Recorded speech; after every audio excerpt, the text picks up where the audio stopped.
नमस्कार दोस्तों, welcome back. आज हम आपसे डिस्कस करेंगे कि ई दाखिल पोर्टल में जो बाकी के दो डॉक्यूमेंट्स है वो क्या क्या है और कैसे उसे ड्राफ्ट करना है। तो प्रीवियस वीडियो में आपने अगर नहीं देखा होगा तो देख लीजिएगा। प्रीवियस वीडियो में मैंने बता रखा है कि इंडेक्स पेज कैसे क्रिएट करना है और उसके बाद list of dates and events हमें कैसे प्रिपेयर करना है। तो आप एज इट इज़ वैसे कर सकते हैं। और आज हम बाकी दो डॉक्यूमेंट है उसके बारे में जानेंगे। वो है parties memos and parties with complete address और कंप्लेंट विद अफिडेविट। तो चलिए देखते हैं कि कैसे हमें ड्राफ्ट करना है और क्या क्या मेंशन करना है। लेट्स। हाँ जी दोस्तों, तो स्टार्ट करने से पहले प्रीवियस वीडियो का थोड़ा रिकॉल ले लेते हैं। और प्रीवियस वीडियो में मैंने एक चीज भूल गया था बताना आपको, तो वो अभी मैं बता देता हूँ। इंडेक्स पेज में लास्ट में prior to coat on E दाखिल ये मेंशन करना मत भूलिएगा, ठीक है। तो prior to coat on E दाखिल ये हमें मेंशन करना ही करना है। और वो क्या है मैं आगे इस वीडियो में आपको बता दूंगा। तो आपको प्रीवियस वीडियो में मैंने बताया था इंडेक्स का पेज कैसे क्रिएट करना है। उसके बाद अपने को list of dates and events कैसे प्रिपेयर करना है। तो ये सारे तो हमने प्रीवियस वीडियो में बना दिया है। अगर आपने अभी तक नहीं देखा हो तो आप प्रीवियस वीडियो देख लीजिएगा। तो चलिए अब आगे बढ़ते हैं कि हमें थर्ड ऑप्शन क्या था, memos and parties with complete address. तो मेमोज और पार्टीज विद कंप्लीट एड्रेस और कंप्लेंट विद अफिडेविट, तो ये दो पार्ट हम आज देखेंगे। तो एक चीज मैं बता दूं, आप ध्यान में रखिएगा। जैसे कि parties memos and parties with complete address और कंप्लेंट विद अफिडेविट। तो कंप्लेंट और मेमोज एंड पार्टीज में जो फर्स्ट कॉलम रहेगा पेज का टॉप पे वो सेम एज इट इज रहेगा दोनों में। तो ध्यान रखिएगा, ये जो है option before the learned district consumer dispute address commission Bangalore, तो मेरा बैंगलोर है तो मैंने बैंगलोर डाल रखा है। आपका जो भी डिस्ट्रिक्ट रहेगा वो डिस्ट्रिक्ट आप डाल लीजिएगा। तो ये सेम एज इट इज रहेगा, सिर्फ डिस्ट्रिक्ट चेंज होगा, ये ध्यान में रखिएगा। मेरा डिस्ट्रिक्ट बैंगलोर है, मैंने बैंगलोर डाल रखा है। आपका जो भी डिस्ट्रिक्ट रहेगा वो डाल दीजिएगा। उसके बाद कंज्यूमर केस नंबर, और तो कंज्यूमर केस नंबर अभी मिला नहीं है तो मैंने यहाँ पे एम्प्टी छोड़ रखा है, ऑफ 2021। तो ऑफ के बाद ईयर आना चाहिए जो 2021 है, तो मैंने डाल रखा है। उसके बाद जो ये थर्ड कॉलम है ये भी एज इट इज रहेगा। In the matter of complaint under section 34(1), 34(2)(b), 35, 36, 39 of consumer protection act 2019, तो ये भी सेम एज इट इज रहेगा। उसके बाद अपने को अपना कंप्लीट डिटेल डालना है। अपना कंप्लीट डिटेल्स जैसे मेरा नाम, address, email ID, phone number complete डालना है। उसके बाद ये भी मेंशन करना है कि ये कौन है, तो ये कंप्लेनेंट है। मैं कंप्लेंट कर रहा हूँ तो मैं कंप्लेनेंट हूँ, तो मैंने ये भी डाल रखा है। वर्सेस यानी ओपोनेंट में कौन है, वर्सेस में है फ्लिपकार्ट विद कंप्लीट एड्रेस, तो ये भी आपको मेंशन करना है। वर्सेस में जो भी आप अमेजोन पे कर रहे हो, फ्लिपकार्ट पे कर रहे हो, किसी दुकान पे कर रहे हो, दुकान का नाम, कंप्लीट एड्रेस, तो आप जिसके ऊपर भी कंप्लेंट कर रहे हो उनका कंप्लीट डिटेल्स डाल देंगे। और उसके बाद यहाँ पे आप फिर से डाल देंगे रेस्पोंडेंट। तो मैंने वो भी डाल रखा है। तो ये अपना हो गया memos and parties with complete address. तो memos and parties with complete address में सिर्फ इतना ही आएगा, एक पेज में आपको अपना डिटेल्स और जो भी अगला पार्टी है उसका डिटेल्स डालना है। तो ये हो गया थर्ड डॉक्यूमेंट अपना हो गया। अब फोर्थ डॉक्यूमेंट पे आते हैं जो है कंप्लेंट विद अफिडेविट। तो ये जैसे हम अफिडेविट सुनते हैं तो सबके ध्यान में क्या आता है कि अरे यार अफिडेविट मांगा है तो हमें कोर्ट में जाना पड़ेगा, सॉरी लॉयर के पास जाना पड़ेगा या नोटरी में जाके बनवाना पड़ेगा। तो मैं यहाँ पे आपको बता दूं, जी नहीं, आपको वैसा कुछ नहीं करना है। आप सिंपल से नॉर्मल MS वर्ड में ही ड्राफ्ट कर सकते हैं, वो भी वैलिड है। तो अब चलिए देखते हैं कि कंप्लेंट में क्या क्या है और अफिडेविट क्या है। और आपको एक चीज और मैंने जो बताया था prior to court on E दाखिल, वो भी मैं दिखा दूंगा। तो अब चलिए आगे बढ़ते हैं। तो यहाँ पे आगे अपना फिर से यहाँ से कंप्लेंट स्टार्ट होगा। तो कंप्लेंट में फिर से जैसे कि मैंने बताया था ऊपर सेम एज इट इज रहेगा, before the learn district consumer dispute rehearsal commission Bangalore, मेरा बैंगलोर है, बैंगलोर आपका जो भी रहेगा डाल दीजिएगा। उसके बाद केस नंबर ऑफ ईयर 2021 और फर्स्ट पेज में अगेन वही सेम डिटेल जैसे कि जो भी यहाँ पे है सेम एज इट इज आप कॉपी पेस्ट कर देंगे। आपका एड्रेस, कंप्लीट नाम, डिटेल्स, एड्रेस, अपोनेंट पार्टी का कंप्लीट नाम और एड्रेस। उसके बाद नेक्स्ट पेज से अपना मैटर शुरू होगा। मैटर यानी बॉडी ऑफ द कंप्लेंट। तो बॉडी ऑफ द कंप्लेंट में क्या आएगा, हम कंप्लेंट कर रहे हैं तो क्यों कर रहे हैं। तो कंप्लीट, जैसे कि हमने लीगल नोटिस ड्राफ्ट करने के टाइम में आपको बता रखा था कि जो भी लीगल नोटिस में डाल रहे हैं स्टेप बाय स्टेप डालिएगा, तो यहाँ पे भी आपको स्टेप बाय स्टेप डालना है। सिर्फ फर्स्ट और सेकंड पॉइंट में ये डालना है। फर्स्ट पॉइंट में आपको डालना है कि आप सिटीजन ऑफ इंडिया हो और आधार कार्ड अपना अटैच करो। जैसे आप जो भी डॉक्यूमेंट अटैच करोगे वो डॉक्यूमेंट का नाम डाल देना। तो वो हो गया सेकंड पॉइंट में आप अपना कंप्लीट डिटेल डालेंगे, जैसे फिर से आपका नाम, एड्रेस वगैरह डाल के, उसके बाद आपने क्या परचेज किया था, प्रोडक्ट क्या था, कितना अमाउंट का था, ऑर्डर आईडी क्या है, वो आप सेकंड पॉइंट में मेंशन कर देंगे। उसके बाद third point, fourth point, fifth point, ऐसे जो भी जैसे जैसे इंसिडेंट हुआ, जैसे मैंने थर्ड पॉइंट में डाल रखा है कि लॉकडाउन की वजह से सारे फ्लाइट कैंसिल हो गए थे, पूरा कंप्लीट इंडिया लॉकडाउन में था, और उसके बाद एयरलाइन ने एज ए क्रेडिट सेल में रखा था मेरा पैसे, उसके बाद 50% पैसे मैंने यूटिलाइज किया, बाकी 50% एयरलाइन ने रिफंड कर दिया। तो ये मैंने थर्ड पॉइंट में डाल रखा है। उसके बाद फोर्थ पॉइंट में मैंने डाल रखा है कि कितना रिफंड किया, किस डेट को किया। फिर फिफ्थ पॉइंट में मैंने फोर्थ पॉइंट में मैंने ये डाल रखा है, और ये भी डाल रखा है कि मैंने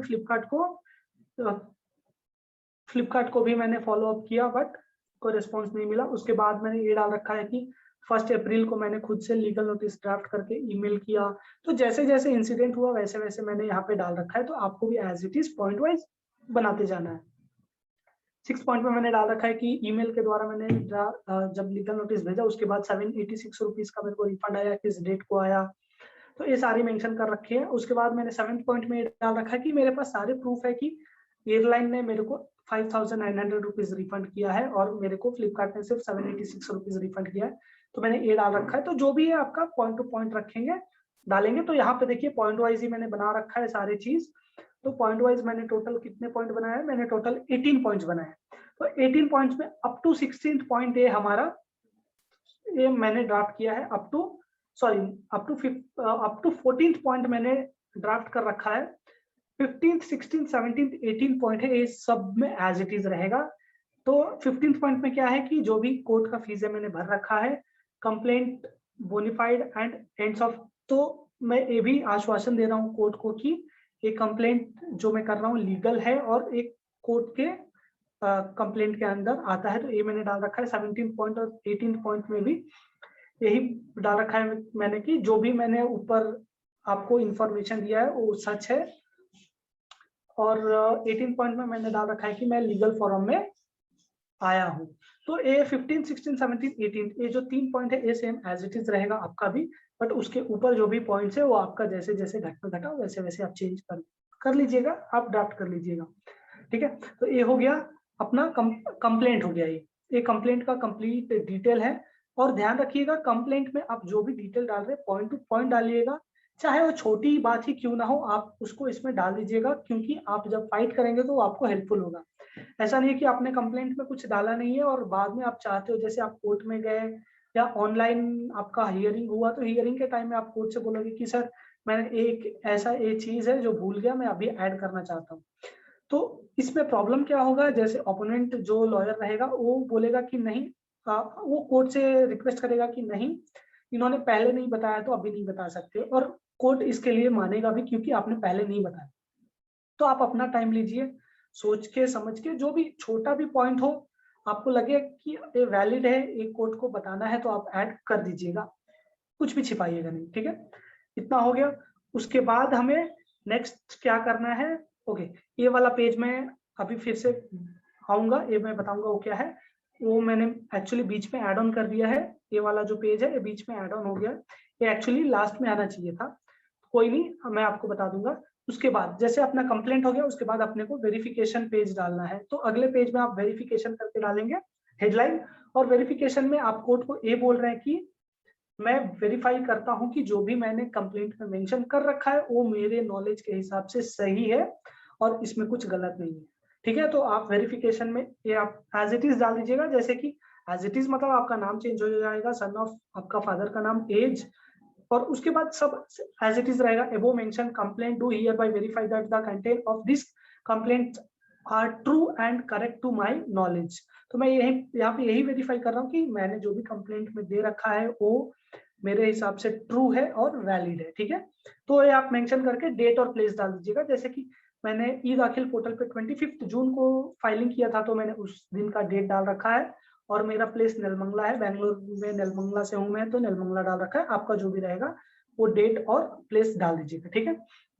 इसके बाद आता है फोर्थ कॉलम में, और क्या पूछा था, कंप्लेंट। तो कंप्लेंट में कंप्लेंट तो हो गया, और वेरिफिकेशन भी कंप्लेंट में ही आता है, तो ये आपको डालना ही डालना है, सेपरेट पेज में डाल दीजिएगा, ठीक है। इतना होने के बाद अब आता है अफिडेविट। तो चलिए अब देखते हैं अफिडेविट में हमें क्या मेंशन करना है। तो अफिडेविट देखिए ये ऐसे ही रहेगा, ऐसा नहीं कि आपको नोटरी में जाके अफिडेविट वगैरह बनाना है, कुछ नहीं, नॉर्मल MS वर्ड में आप एज इट इज टाइप कर लीजिएगा।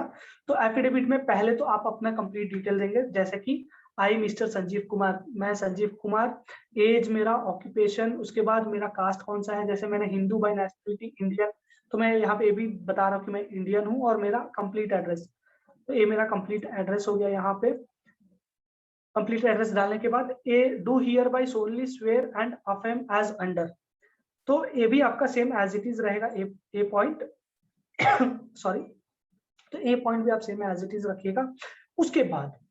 उसके बाद देखिए मैंने यहाँ पे तीन कॉलम में डाल रखा, सॉरी 3 पॉइंट में इसको डिवाइड कर रखा है। तो इतना ध्यान रखिएगा, जो भी आपका एफिडेविट में है, ये जो फर्स्ट 3 लाइन है, जो फर्स्ट 3 लाइन्स है वही चेंज होगा आपका भी, जैसे कि आपका नाम चेंज होगा, फादर नाम, ईयर चेंज होगा, एड्रेस चेंज होगा, बाकी जो भी आप as it is copy paste कर दीजिएगा, इसमें जैसे है वैसा। कॉपी पेस्ट करने के बाद आपको सिर्फ इतना ध्यान में रखना है कि ये जो पैराग्राफ नंबर 17-18 है, ये मेरा पैराग्राफ नंबर 17-18 है, जो लास्ट मेरा पैराग्राफ था। चलिए मैं आपको ऊपर दिखा देता हूँ, देखिए मैंने आपको बोला था 15, 16, 17, 18 पैराग्राफ आपका भी सेम एज इट इज रहेगा। तो जैसे आपने कुछ पॉइंट एक्स्ट्रा कर दिया, आपका पैराग्राफ 20 तक चला गया, तो 20 तक जाएगा, इसका मतलब ये जो आपका पैराग्राफ है 17, 18, 19, 20 हो जाएगा, राइट। या आपका अगर पैराग्राफ टोटल 10 ही है तो ये आपका हो जाएगा 6, 7, 8, 9, 10 ऐसे। तो जो भी आपका लास्ट पैराग्राफ, जैसे मेरा 17, 18 है, ये सेम एज इट इज रहेगा आपका, बट पैराग्राफ नंबर चेंज होगा। तो आप बस इतना ध्यान रखिएगा कि अफिडेविट में आपका जो ये पैराग्राफ नंबर है, वो जो लास्ट का 2 पैराग्राफ नंबर है वही डाले, सिर्फ वही आपको इसमें चेंज करना है। बाकी आइडेंटिफाइड बाय मी एडवोकेट, तो मैंने कोई एडवोकेट हायर नहीं कर रखा है, मैं खुद केस लड़ूंगा। तो हायर बाय मी एडवोकेट, एडवोकेट का नाम मैंने नहीं डाल रखा है, यहाँ पे देखिए डिपोनेंट डाल रखा है, तो डिपोनेंट मतलब मैं सेल्फ करूंगा, ठीक है। तो इतना आप मेंशन कर दीजिएगा। तो ये हो गया अपना कंप्लीट कंप्लेंट विथ अफिडेविट, ठीक है। तो कंप्लेंट में आपको पॉइंट वाइज डालना है कि आपका कंप्लेंट क्या है, वेरिफिकेशन का कॉलम डाल के वेरिफिकेशन का भी डाल दीजिएगा। एफिडेविट का सेपरेट पेज में फिर से टाइप कर लीजिएगा, जो एज इट इज यहाँ पे मैंने दिखा रखा है, एफिडेविट एज इट इज ऐसे टाइप कर लीजिएगा। हो गया, तो ये अपना हो गया कंप्लीट कंप्लेंट विथ एफिडेविट। अब मैं आपको वीडियो के बिगिनिंग में बताया था कि प्रेयर टू कोर्ट और prayer to court on E दाखिल, जो मैंने बोला था इंडेक्स में लास्ट में ऐड करने के लिए, तो वो भी मैंने यहाँ पे डाल रखा है। तो वो जैसे कि मैंने स्किप किया था कि मैं बाद में बताऊंगा, तो वो चीज यही है। तो ये जो पेज है ये है prayer to court on E दाखिल। प्रेयर टू कोर्ट मान लीजिए, तो प्रेयर टू कोर्ट क्या है कि मैं कोर्ट से क्या चाहता हूँ, तो यहाँ पे मैंने ये मेंशन कर रखा है कि मैं कोर्ट से क्या चाहता हूँ, तो यही है प्रेयर टू कोर्ट। तो इसमें आपको ये मेंशन, जैसे कि ये जो फर्स्ट कॉलम है ये आपका भी एज इट इज रहेगा, कोई चेंजेस मत कीजिएगा। नेक्स्ट जो 3 पॉइंट है, 3 पॉइंट आप ए एज ए रेफरेंस लेके आप टाइप कर सकते हैं। तो मैंने फर्स्ट पॉइंट में डाल रखा है कि मैटर क्या है। तो मैटर ये है कि मेरे को फ्लिपकार्ट ने 2206 रुपीज का रिफंड किया 3 जून को, बाकी 3468 का रिफंड बाकी है, जो उन्होंने बोला था 2 दिन में दूंगा, बट दिया नहीं। तो मैं स्ट्रेट अवे पॉइंट पे आ गया हूँ कि इतना रिफंड है, इतना दिन में उन्होंने देने को बोला था, बट दिया नहीं, ठीक है। सेकेंड पॉइंट में मैंने ये डाल रखा है कि एज ए कंपनसेशन में ओपोनेंट पार्टी से क्या मांगूंगा। तो एज ए कंपनसेशन मैंने लीगल नोटिस ड्राफ्ट करने के टाइम में आपको बता रखा था कि वहां पे आपको मेंशन करना है, वहां पे हमने 5000 मेंशन कर रखा है, तो यहाँ पे भी हम वही अमाउंट शो करेंगे। आप कोई एक्स्ट्रा नहीं डाल सकते कि 5000, 10,000, ऐसा नहीं कर सकते, आप 5000 ही डालेंगे। सपोज आपने लीगल नोटिस में 10,000 डाला है तो आप 10,000 डालेंगे, अगर आपने 50,000 डाला है तो यहाँ पे 50,000। तो लीगल नोटिस में आपने जितना भी पैसे का बोल रखा है उतना पैसा आप यहाँ पे भी डिमांड कर सकते हैं एज ए कंपनसेशन, ठीक है। सेकेंड पॉइंट में आपका ए आ जाएगा, तो आप अपने हिसाब से डाल लीजिएगा। अब देखिए थर्ड पॉइंट आपका भी सेम एज इट इज रहेगा जैसे मेरा है। तो मैं थर्ड पॉइंट में ये डाल रखा हूँ, direct the respondent to pay the cost of illegality. तो यहाँ पे मैं कोर्ट से ये दरख्वास्त कर रहा हूँ कि जो मेरा इलीगैलिटी बेसिकली क्या है, जो भी मेरा एक्स्ट्रा खर्चा हुआ, तो जो मैं 5,000 यहाँ पे मांग रहा हूँ वो तो एज ए कंपनसेशन है, वो ये नहीं कि जो मेरा एक्स्ट्रा पैसा खर्चा हुआ। मैं थर्ड पॉइंट में मांग रहा हूँ जो भी मेरा एक्स्ट्रा पैसा खर्चा हुआ, जैसे कि आप सपोज ऑफलाइन आपने किया है या आपको कोर्ट जाना पड़ा, कंज्यूमर कोर्ट जाना पड़ा, तो कंज्यूमर कोर्ट जाने के लिए ऑफकोर्स आप गाड़ी लिए, बस लिए या टैक्सी लिए, जो भी लिए उसका पैसा। उसके बाद अगर आपने लॉयर अपॉइंट किया है तो लॉयर का चार्जेस वगैरह, तो ये जो भी एक्स्ट्रा है आप यहाँ पे आप वो डिमांड कर रहे हैं। तो थर्ड पॉइंट आप एज इट इज डालिएगा। तो थर्ड पॉइंट में आ गया direct the respondent to pay the cost of illegality and such other further order as your honour may deem fit. ठीक है, तो इलीगैलिटी तो हम मान ही रहे, उसके ऊपर से हम कोर्ट को छोड़ रहे हैं कि उसके अलावा अगर आप कुछ भी एक्स्ट्रा ऐड ऑन करना चाहते हैं तो ऐड कर सकते हैं। ठीक है, तो ये हो गया हमारा प्रेयर टू कोर्ट। तो ए वाला जो पार्ट है, जो ए वाला पेज है, ये सबसे लास्ट में आएगा ई दाखिल पोर्टल में। तो जैसे ऐड ऑन डॉक्यूमेंट्स आपको डालना, सारे डॉक्यूमेंट्स होने के बाद लास्ट में आप ये प्रेयर टू कोर्ट डाल दीजिएगा। तो ये हो गया हमारा complete memos and parties, complaint with affidavit और प्रेयर टू कोर्ट कैसे ड्राफ्ट करते हैं। इसका एक कॉपी मैं आपको डिस्क्रिप्शन बॉक्स में लिंक दे दूंगा, आप लिंक पे जाके उसको डाउनलोड करके एज ए रेफरेंस आप लेके आप ड्राफ्ट कर लीजिएगा। तो दोस्तों ये था कंप्लीट डिटेल कैसे कैसे ड्राफ्ट करना है और क्या क्या करना है। और ड्राफ्ट करने के बाद जैसे कि आपने इंडेक्स पेज में डाल रखा है, इंडेक्स पेज में जो भी आपने पॉइंट डाल रखा है वैसे वैसे आप डॉक्यूमेंट्स भी अपलोड करते जाइएगा। तो 4 डॉक्यूमेंट के बाद ई दाखिल पोर्टल पे नीचे एडिशनल डॉक्यूमेंट्स का भी ऑप्शन है, तो आप एडिशनल डॉक्यूमेंट ओपन करते करिएगा और अपलोड कर लीजिएगा। वो सब के बारे में तो बहुत सारे वीडियोस मैंने देख रखे, बहुत सारे वीडियो बना रखे बहुत काफ़ी लोगों ने, बट ये मेरे को वीडियोस कहीं नहीं मिला था, इसीलिए मैंने ये वीडियो बनाया। अगर क्वालिटी में थोड़ा कोई कमी आ जाए, जैसे कि मैं मोबाइल के कैमरे से रिकॉर्ड कर रहा हूँ और मैं OBS सिस्टम से भी ट्राई किया कि स्क्रीन शेयरिंग करूँ, बट मेरे सिस्टम में नहीं हो पाया, तो इसीलिए मैं जूम मीटिंग का मदद लेके मैंने रिकॉर्ड किया है। तो अगर पसंद आए तो लाइक करें, सब्सक्राइब करें और जितना हो सके उतना शेयर करें। बाकी इस कंप्लीट ड्राफ्ट का मैंने लिंक डिस्क्रिप्शन में डाल रखा है, तो आप वहाँ से डाउनलोड करके आप चाहिए तो आप उसको आपका जो भी कंप्लेंट रहे उसके हिसाब से आप एडिट कर लीजिएगा। तो आशा करता हूँ कि ये वीडियो आपको हेल्पफुल होगा। मिलते हैं अगले वीडियो में।